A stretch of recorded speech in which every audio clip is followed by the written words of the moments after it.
What's up mga kapigado? Panibagong araw, panibagong vlog na naman ang ating tatalakayin. Andito po tayo ngayon sa fruit stand ng Pulunuling, Tupi, South Cotabato.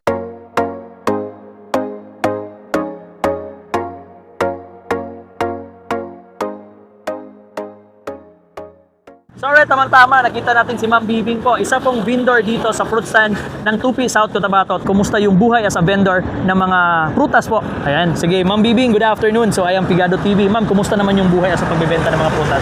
Minsan happy, minsan mingaw, pasubong mingaw. Pila po ng imong maximum income sa isang adlaw nga pagbaligya diri sa prutas sa Dili fruit stand? pareho sir. Sa Pinakataas nimo na income? 1,000 no sir. 1,000 lang. So Mingaw. whole day na. Alright. Oo, whole day. So unsa may imong ginabaligya diri? Mga papaya. Okay. Sa pinya. Apple. Rambutan mga So saging. unsa may ma-message nimo sa mga buyer nga moagi diri sa imong tindahan basig na kay Always, permente sila balik kay lami among mga prutas. Alright, so kumusta naman ang bayan ng Tupi? Happy din sir. Okay. So alright mga kapigado, kung dadaan po tayo dito sa mga buyer po, please puntahan po natin si Ma'am Bibing, suportahan po natin yung Bibing Puentes Fruit Stand po. Kung saan makita lang pa ito sa tabi ng highway po papunta po ng Tupi.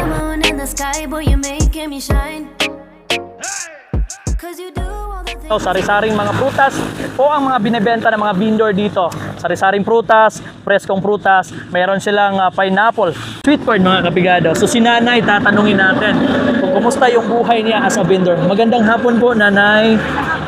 Kumusta yung buhay as a vendor dito sa Tupi? Mabuti rin. Mabuti. Kumusta naman yung kitaan natin? Tama-tama. Tama-tama. At least mabubuhay yung family. Oo, Alright? makabili ng kailangan sa bahay. Alright. Pinakamataas nyo po nakita sa isang araw. Magkano? Depende sa item. Pinakamataas. 3,000. Ano pangalan natin, ma'am? Gina. Ayan po si Ma'am. Okay, ayan na po si Ma'am Gina as a vendor sa bayan ng Tupi, South Cotabato. Ayan. So, daanan po natin si Ma'am Gina dito. Nagbebenta po siya ng mga pineapple, rambutan, lahat ng klaseng prutas. Daanan po natin mga ka-viewer. Ano? So, mga kabiyano, almost 200 meters po. Simula doon sa kabila, papunta doon sa kabilang dulo mga kapigado. Ganito po kahaba ang fruit stand dito sa bayan ng Tupi mga kapigado. Ma'am, kumusta pong buhay as a vendor dito sa bayan ng Tupi po? Ngayon medyo mahina. Mahina pong kitaan. Pinakamalaking kita niyo po sa isang araw? 5,000. 5,000. Alright. So, kumusta naman yung hanap buhay natin sa pang-araw-araw? Ngayon medyo mahina kasi wala ding pinya masyado. Alright. So, baka may mensahe po kayo sa mga buyer nyo po na daanan yung tindahan nyo. Alright. Ma'am Gina po, no? Okay. Ayan po si Ma'am Gina. Please, mga viewer, mga buyer po ng mga prutas, daanan po natin si Ma'am Gina dito, no? Kung saan makikita po natin sa tabi ng daanan po papuntang Tupi. Ayan po yung binebenta ni Ma'am Gina. Pineapple, yan watermelon, yan pungkan, ayan mangustin, ayan guava. Po mga kapigado, andito na naman tayo sa tindahan ni Ma'am Mariel, no? Kung saan nagbebenta po siya ng durian, pineapple, kamuti, guabano. Ayan, klase-klaseng prutas mga kapigado. So tatanungin natin si Ma'am Mariel kung kumusta yung buhay as a vendor. Ma'am, kumusta ang buhay as a vendor sa Tupi? Okay lang man, makairi lang. Mag-carry lang. Pinakamalaking kita niyo po sa isang araw? Depende sa adlaw, weekdays mahina talaga. Tapos ang Saturday, Sunday is talaga siya ang Sunday ang pinakamalaking kita. Makasurvive ba yung kita mo sa araw-araw? Ay, oo. Alright. Makatulong talaga. Nakatulong Opo. talaga, ano? So, bakit po ma'am lumipat kayo dito? Bakit po kayo umalis sa new building nyo po? Under construction kasi gawing building yung aming Alright. tinda. Okay. Ma'am Mariel, baka may mensahe po kayo sa mga buyer nyo. Ay, hello po mga buyers, sa mga dyan, gustong bumili ng mga prutas. Punta lang po kayo sa Milay Fruit Stand. Baka makita yung Milay Fruit Stand. Affordable ang mga prices. At saka talaga. Alright. Maka-afford sa mga pobre. Okay, so maraming salamat Ma'am Mariel. Sige Okay. po. So, ayan mga kabigado, daanan po natin yung Milay Fruit Stand din. Ayan, may sweet corn dito. Ayan. So, sweet corn, napakainit, no? So ayan, sa mga buyer po ni Mamilay, please balik-balikan po natin yung fruit stand.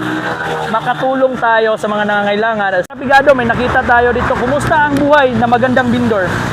Okay lang. Okay, maraming nagpa-photograph. Ay, picture, meron. So, ayan po. Marami. Ano si pangalan, ma'am? Angel. Oh, si Ma'am Angel, yung pangalan niya kasing ganda rin ng itsura niya. Alright. G. Joyce, fruit stand. Ayan. MG3 Super Sweet Corn. Ayan, si Langga nakabantay, no? So, ito. So, siyempre, nakausap na natin yung mga babaeng vendor. Kausapin din natin yung isang vendor na lalaki, mga kapigano. So, magandang hapon. Ano pangalan? G-Boy. G-Boy, ano ka? Nagbibenta ka ng mga putas dito? Ano ka dito? Gaya nung ginagawa nung mamang yun. Alright. So, kumusta naman yung buhay? Nag-aaral ka pa ba? Yes. Ayan, anong year ka na? 11. Taga saan ka? Taga Pulunuling? Santa Lucia. Santa Lucia sa Tupi? Yes. Ayan. So, si G-Boy, no? So, mga kabis, shoutout! Shoutout! Shoutout sa sa pamilya ko. Anong pilido? Gustan. Shoutout ulit ako, Stan. Alright. Shoutout si Mang So, alright, si mga Patricia Suganob. Ayan, fruit stand, no? So, daanan natin mga ka-viewer, mga buyer, no? So, ayan po si Ma'am. Si Ma'am Patricia. So, alright, mga kapigado, ito po yung fruit stand ng bayan ng Tupi, mga kapigado. Grabe, fresh na fresh po yung mga prutas at mapakabait po yung mga vendor dito, mga kapigado. So, what are you waiting for? Sa lahat po ng bumabiyahe papuntang south, mga kapigado, lahat pong bumabiyahe galing po ng south papuntang Jensen, daanan natin yung fruit stand ng Tupi, South Cotabato. Like the sun and the moon and the sky, boy, you're making me shine. Cause you do all the things that a girl like.